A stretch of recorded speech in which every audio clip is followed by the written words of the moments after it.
My name is Zara Abramson. I'm 29 years old.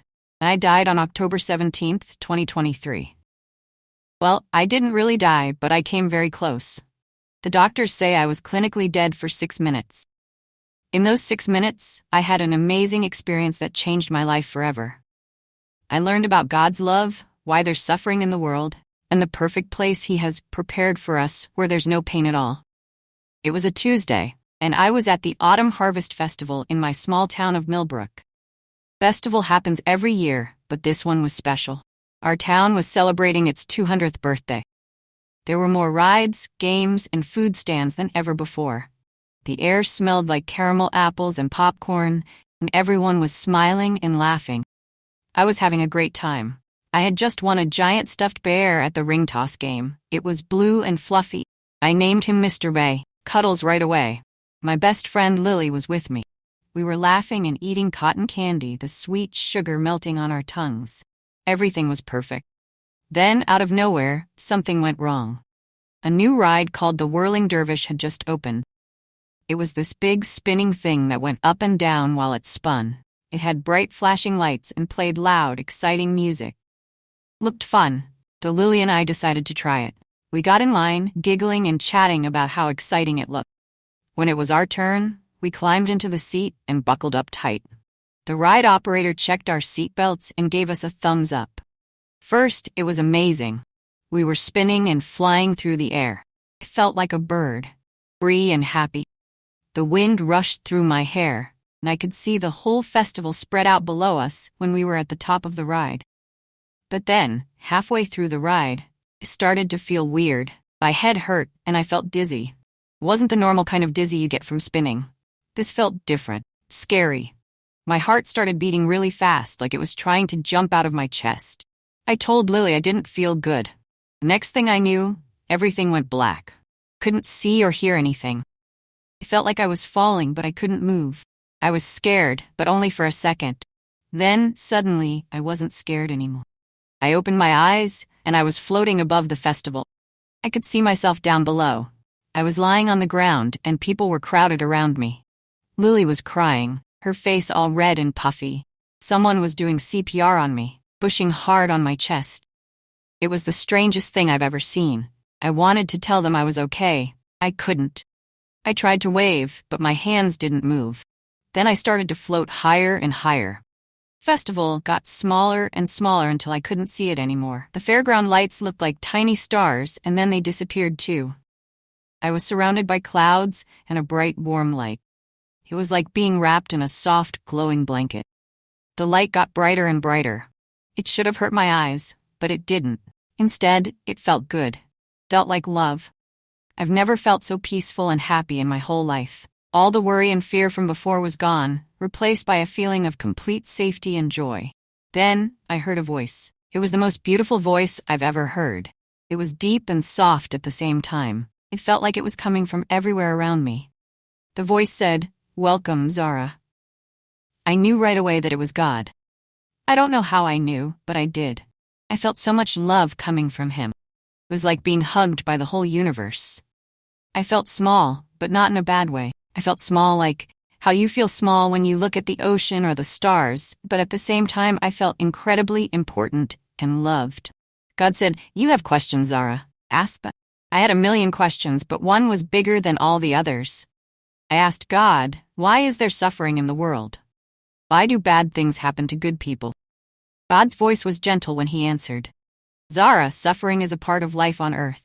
It's not a punishment, and it's not because I don't love my children. Suffering exists because I gave humans free will." I was confused. But why, God? Why give us free will if it causes so much pain? God explained, "Free will is a gift, Zara. Without it, you wouldn't be able to truly love or make real choices. You'd be like robots, only doing what you're programmed to do. With free will, you can choose to love, to be kind, to help others. You can also choose to be selfish or cruel." I thought about this for a while. It made sense, but it still seemed unfair. Then I asked, but what about natural disasters and diseases? Those aren't caused by people's choices. God said, "The world I created is beautiful, but it's not perfect. Earthquakes, storms, and illnesses are part of the natural order. They're not punishment, and they don't target specific people.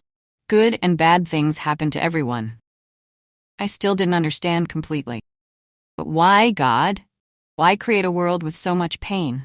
God's voice was full of love as he answered. Zara, pain and suffering can lead to growth and understanding. They can make you stronger and more compassionate. Think about how people come together to help each other after a disaster, or how someone who has been sick can understand and help others who are suffering. I thought about my grandma. She had cancer a few years ago. After she got better, she started volunteering at the hospital. She said she wanted to help people who were going through what she went through. I remembered how strong she was during her treatment, and how kind she is to the patients she helps now. God continued, I don't want my children to suffer, Zara, but I also can't take away your free will or change the laws of nature without changing what it means to be human. What I can do is be with you through your suffering, can give you strength and comfort. I remembered all the times I had prayed when I was sad or scared. I always felt better afterward, even if my problems didn't go away right away. It was like having a friend who was always there, even when things were tough. God said, Zara, I know it's hard to understand. Even the wisest humans don't fully understand why suffering exists. But I want you to know that I love you and all my children more than you can imagine. Every tear you cry, every pain you feel, I feel too. I felt overwhelmed by God's love. It was like nothing I've ever felt before. I wanted to stay in that love forever. Then God said something that filled me with hope and joy. Zara, he said, I want you to know that this world, all its pain and suffering, is not the end. I have prepared a place for you and for all who love me where there is no suffering at all. Really? I asked, my heart filling with excitement. What's it like? God's voice was full of joy as he described it. It's a place of perfect peace and happiness. There's no pain, no sadness, no fear. Everyone lives in harmony. The colors are brighter than anything you've ever seen, and the music is more beautiful than anything you've ever heard. It's a place where you can be with me forever, where you can fully understand my love. I tried to imagine this perfect place, but I knew my imagination couldn't do it justice. Sounds amazing, I said. Why can't we go there now? Why do we have to live in a world with suffering first? God explained, the time you spend on earth is important, Zara. Where you learn to love, kind, have faith, it's where you make the choice to follow me. The suffering you experience helps you grow and become the person you're meant to be. And when you finally come to the place I've prepared, you'll appreciate it even more because of what you've been through. I thought about all the hard times I'd been through in my life, and all the times I'd seen others suffering. It was still hard to understand, but I felt a sense of peace knowing that it wasn't for nothing, that there was a purpose to it all.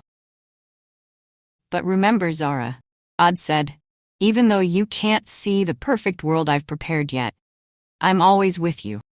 I'm there in the kindness of a friend, in the beauty of a sunset, in the peace you feel when you pray. These are little glimpses of the world to come. I felt so much love and gratitude.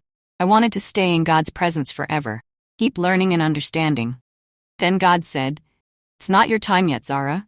You need to go back. I didn't want to leave. Please, God, I said. I want to stay with you.